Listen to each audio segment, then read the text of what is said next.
Okay, good morning mga ka-Ersa. May Sony Bravia tayo. Ang model niya KD55 900 9000E. So, tingnan natin kung kaya natin yung powers natin dito mga ka-Ersa. I-check natin. Balikan ko na natin mga ka-Ersa after ma-check ito.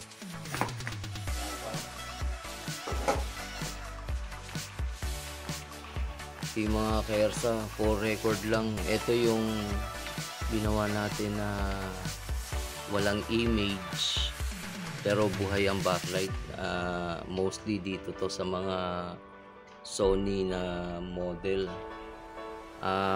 For record lang, itong Sony na to na hindi ka pwede sa ganitong modelo hindi ka pwede maghang ng tawag nito LVDS nya left to right, kasi kailangan exact ang blocking mo dito, kasi pagka naghang ka sa kanya ng left or right, hindi lalabas pa rin yung image niya. Kailangan direkta ka sa tawag nito pagbablock ng CKB signals niya. So medyo mahirap-hirap po mga ka-Ersa, lalo na pagka nasanay ka maghang ng mga LVDS, yung parang flex papunta galing ng Ticon yan. So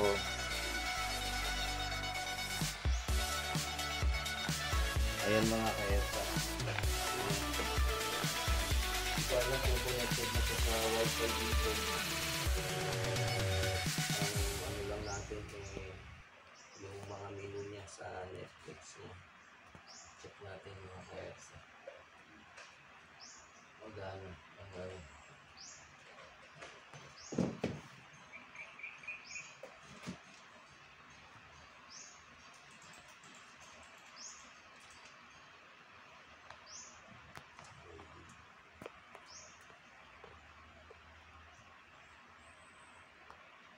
check natin tong remote mga ka-Ersa at Wala kang battery. Oo, mukhang walang battery.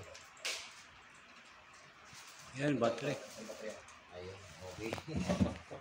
Tayo, napeke tayo dun mga ka-Ersa. Kanina ginagamit ko yung remote akala ko may yung pala nagsi-self power on lang to. Akala ko nagre-response yung remote.